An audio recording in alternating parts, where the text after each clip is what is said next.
Olá, seja bem-vindo ao canal do YouTube do Tribunal de Justiça do Paraná. Nosso convidado é o desembargador Fernando Ferreira de Moraes. Muito obrigada, desembargador, por estar aqui com a gente, conversando com os nossos telespectadores e trazendo um pouquinho da sua história para quem está nos assistindo. Muito obrigado você pela lembrança do meu nome e é um prazer estar aqui e conversar sobre a carreira de magistrado. O senhor contou que o sonho da magistratura começou lá desde menino. Como aconteceu isso, desembargador, e quem lhe inspirou na carreira da magistratura? Desde pequeno, desde os bancos escolares do ginásio, eu já tinha um perfil marcado perante os colegas e amigos de que eu gostava das coisas certas, claras, e assim fui formando esse perfil até que aconteceu um crime bárbaro na cidade onde eu morava, que é o interior de São Paulo, e eu fui assistir clandestinamente esse julgamento pela peculiaridade de ser a vítima de uma família conhecida, amiga da minha família, e pela repercussão social, regional que houve do fato, com nomeação de advogado de outra comarca para fazer o júri, e eu fui assistir clandestinamente através das paredes de vidro, e aí, pela tese defendida, pela postura do profissional que fez esse júri, me motivou mais ainda a seguir a área do direito.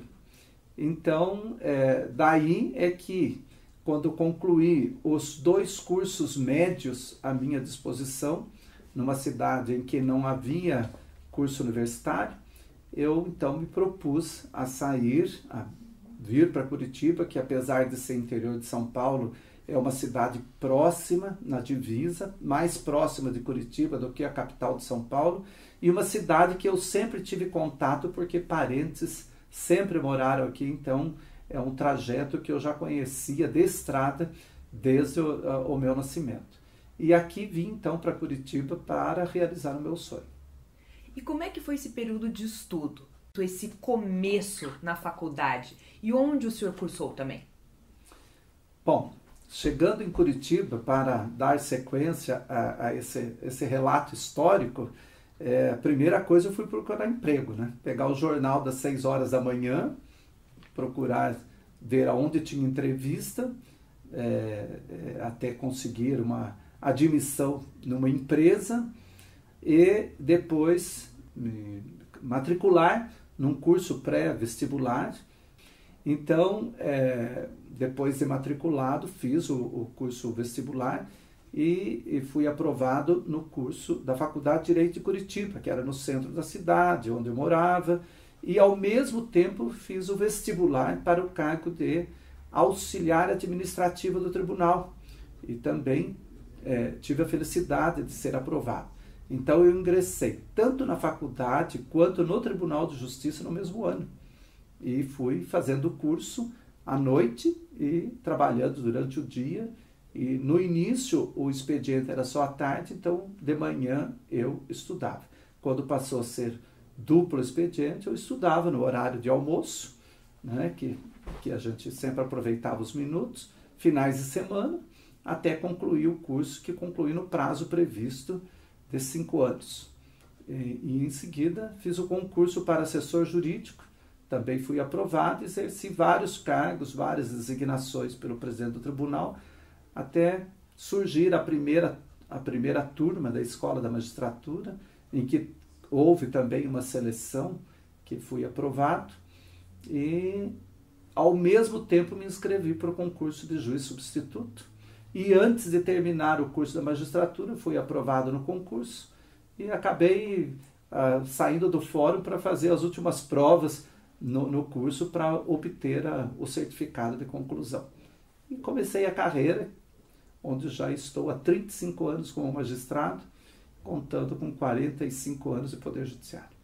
Como é que foi esse novo desafio, desembargador? O senhor já atuava no direito, já estava dentro do tribunal, que imagino tenha lhe ajudado, inclusive, para o concurso da magistratura. Sim. Mas como é que foi esse novo desafio? Daí, como juiz? como tendo que decidir a vida das pessoas. O início não foi fácil, porque eu tinha experiência administrativa, né? A jurídica administrativa, mas nunca tinha advogado. E o conhecimento era muito teórico. E a escola da magistratura, a primeira turma, ela foi também prática, mas na atividade como juiz, não tanto ao ponto de me dar a segurança de assumir a substituição, por exemplo, como foi a sede de São José dos Pinhais, que abrangia 11 municípios da região metropolitana, né? E em que havia férias forenses, e eu assumi 10 dias antes das férias forenses.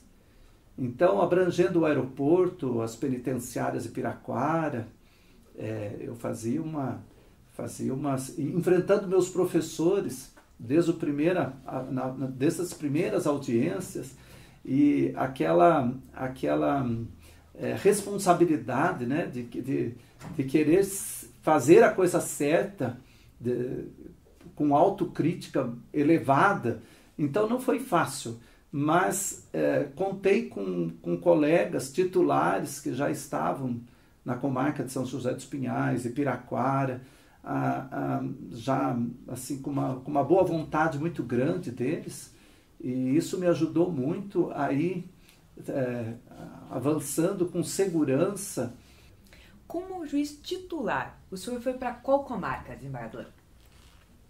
Na comarca inicial foi São Mateus do Sul, e lá enfrentei a primeira eleição, e também uma comarca que estava há algum tempo vaga, que tem que se recuperar o atraso, com um volume muito grande de processos, e lá desenvolvi alguns projetos que sempre tive em vista, além da atividade jurisdicional necessária, sempre ter uma visão para o social, porque mesmo na adolescência eu já tinha participado de criação de serviço de obras sociais, trabalhei até com engraxate de rua, no sentido de incentivar para o estudo. Então sempre tive uma visão mais social, e como juiz a sociedade responde bem, os clubes de serviço respondem bem quando vê que a autoridade judiciária também está focada no bem-estar daquela localidade, daquela comunidade, daquela comarca.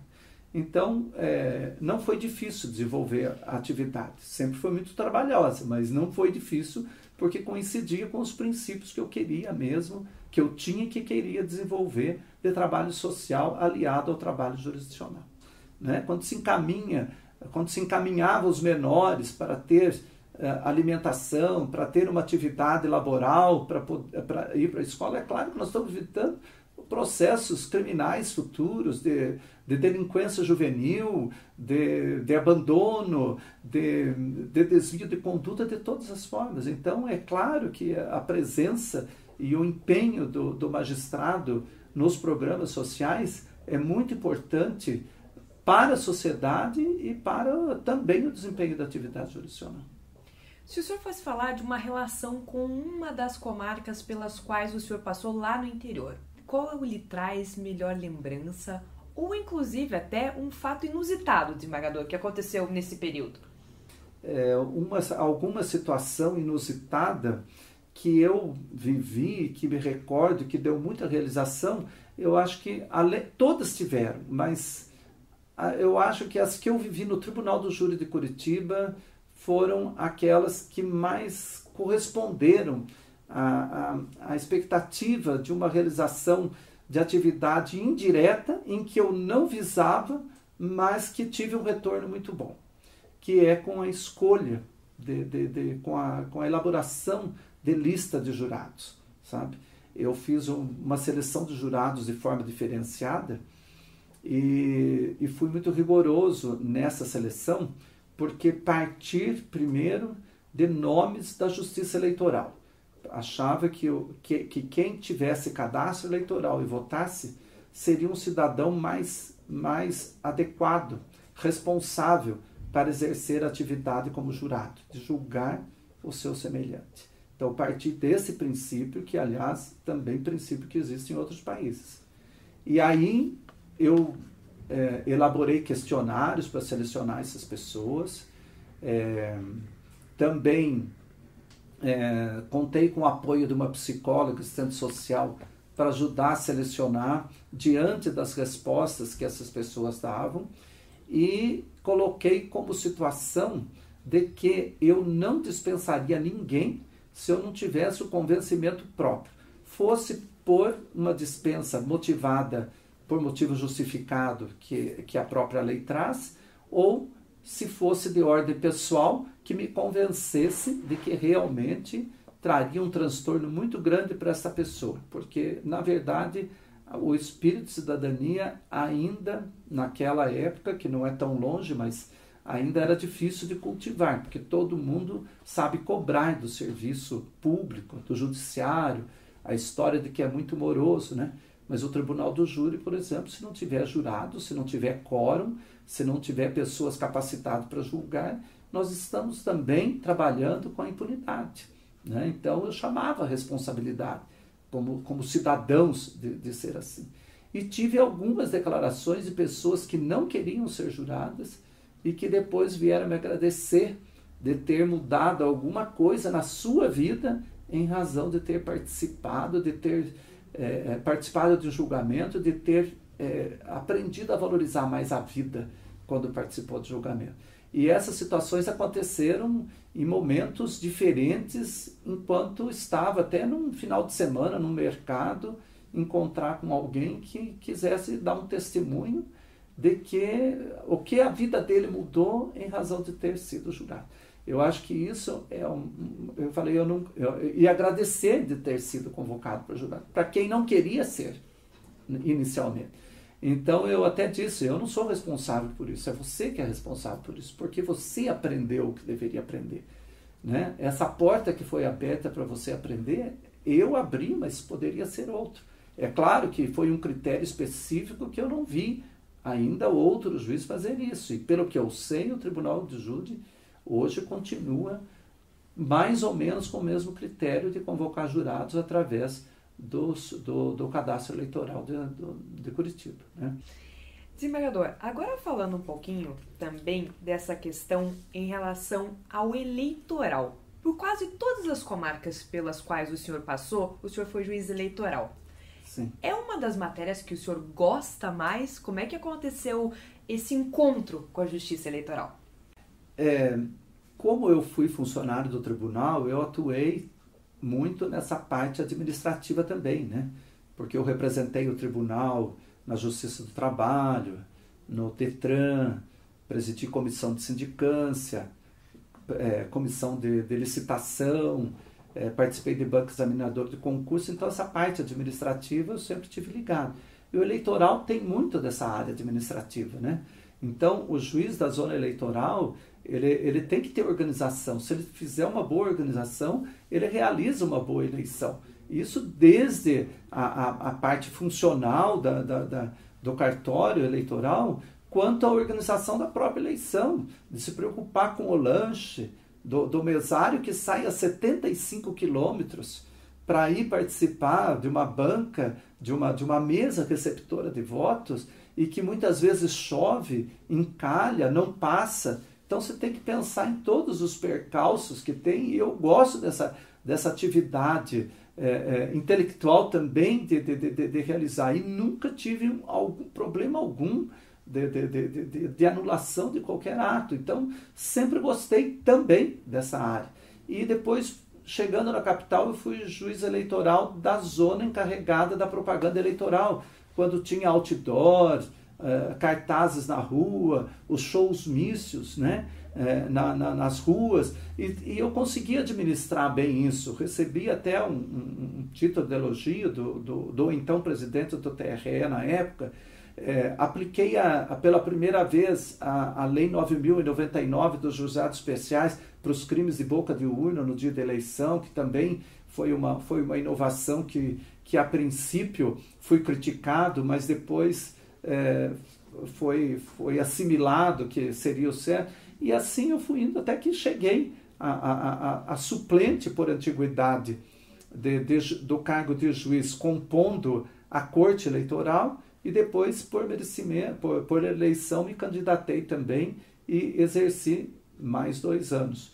E acho que não vou parar aí, acho que vou me candidatar a outros cargos, porque é uma matéria que eu também gosto e me realizo também com ela, além das outras, né?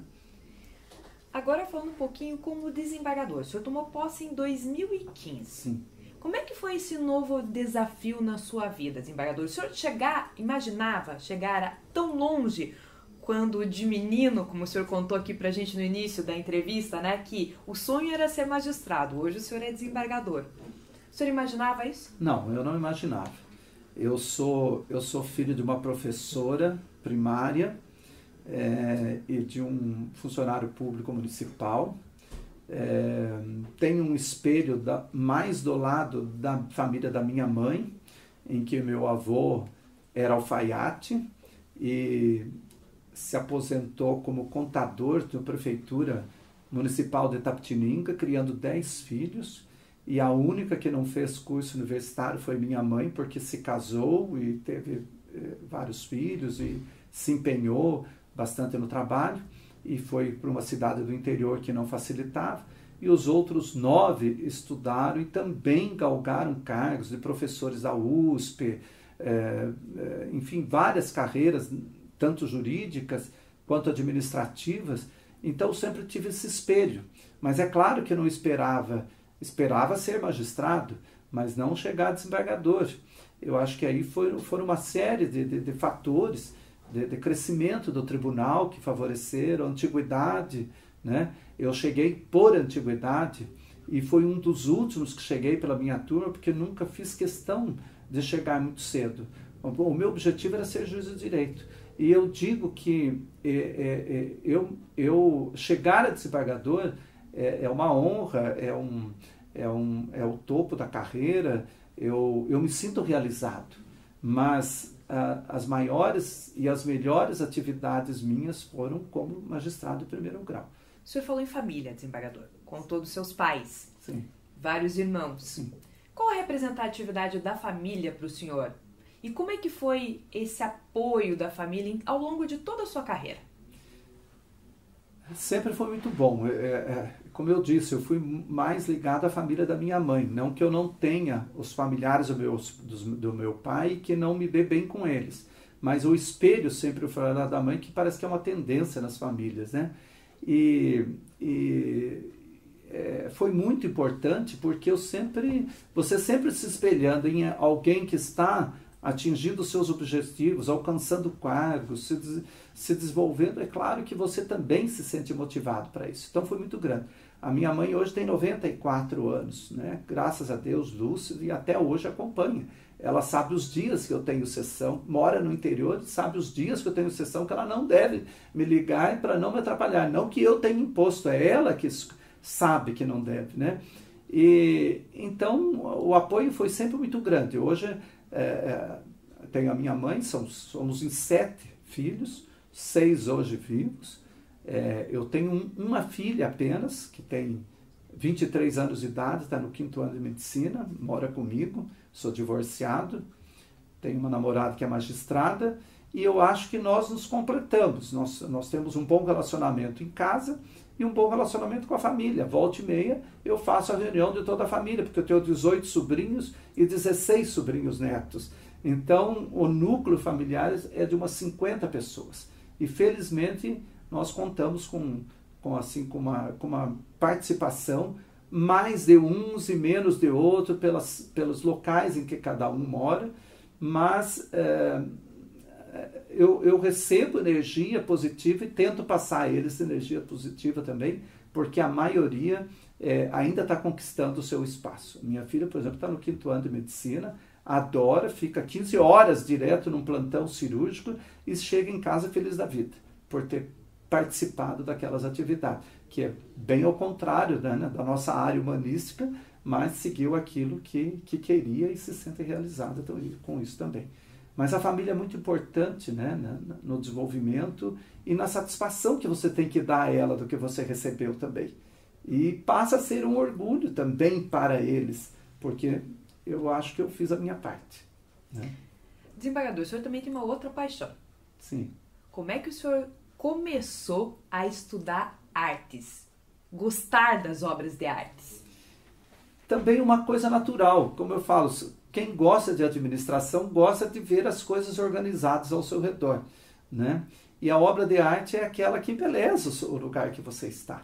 Aos poucos eu fui conhecendo naturalmente, nos meus círculos de amizade, pessoas que tinham alguma familiaridade com obras de arte. Até donos de galerias de arte e tudo.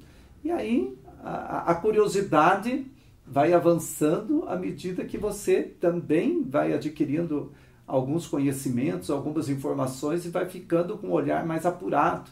Então, fui avançando de uma tal forma que hoje as obras de arte fazem parte da minha vida também. O que lhe chama a atenção, desembargador? Estudar a técnica da pintura, estudar os pintores, estudar as obras. O que mais o senhor gosta nessa área? Os artistas plásticos de Curitiba, todos vamos dizer, os atuais que eu pude visitar e saber mais da história deles e das obras deles, eu visitei. Todos aqueles que são possíveis, por querer conhecer um pouco da história de cada artista. Mas para mim é a obra em si, eu acho que é olhar a obra, é ver o que ela diz para você sobre vários aspectos, né? Então é um conjunto de informações, mas principalmente eu viso uma qualidade da obra que é uma visão muito pessoal. Agora falando em preferência, tem algum pintor ou alguma obra de sua preferência? Bom,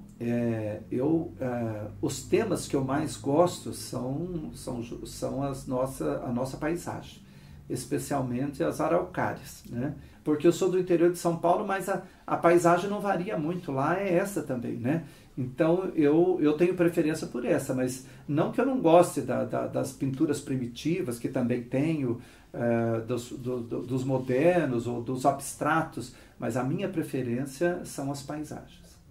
Para a gente encerrar, desembargador, a nossa entrevista, eu gostaria que o senhor falasse para a gente e também deixasse uma mensagem para quem está nos assistindo.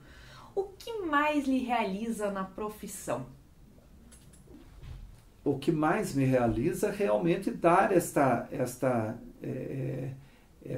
evasão a tudo que eu já pensei, tudo que eu penso, tudo que eu acho justo. Eu sempre digo na Câmara, que agora eu julgo, que entre o direito e a justiça eu sempre vou julgar a favor da justiça, ou sempre vou procurar aplicar a justiça. Nós sabemos que às vezes ocorre aí um conflito entre o que é direito e o que é justo, né? Eu procuro ser prático nesse aspecto. Às vezes posso fugir da técnica muito rigorosa para procurar ser justo. É principalmente a visão de um homem que tem o conhecimento básico, né, jurídico, e a decisão focada no que seria justo para aquele caso. Então, eu me vejo dessa forma, como uma realização de ter sempre procurado decidir com justiça. Desembargador, para a gente encerrar de verdade agora, o que o senhor gosta de fazer, além de estudar obras de arte, além de estudar, o que o desembargador Fernando gosta de fazer para relaxar? No seu tempo livre, o que o senhor gosta de fazer? Bom, como eu disse, eu presto assistência para minha filha também, né? Então, nas horas que eu não estou trabalhando, eu presto uma assistência para ela, que por ser filha única, nós somos muito amigos. Eu também ajudo e participo da vida da minha mãe, com 94 anos, que também, em finais de semana, eu vou passar vez por outra com ela. Tenho uma casa no interior, já que aqui eu moro em apartamento, e vamos dizer, mais fechado. Então, a casa do interior me dá uma liberdade de fazer um pouco de jardinagem, de cuidar um pouco de plantas, de preparar um ambiente para receber alguns amigos, alguns familiares, e um pouco de viagem nas férias, né? a praia também no verão, completa um pouco de cada coisa para preencher o tempo de forma variada e de estar bem com a vida, né? Obrigada, desembargador, pela entrevista. Até uma próxima vez. Obrigado você pela lembrança, como eu disse, e até a próxima. No História do Judiciário de hoje, nós conversamos com o desembargador Fernando Ferreira de Moraes e eu espero você na próxima edição aqui do nosso programa no canal do YouTube.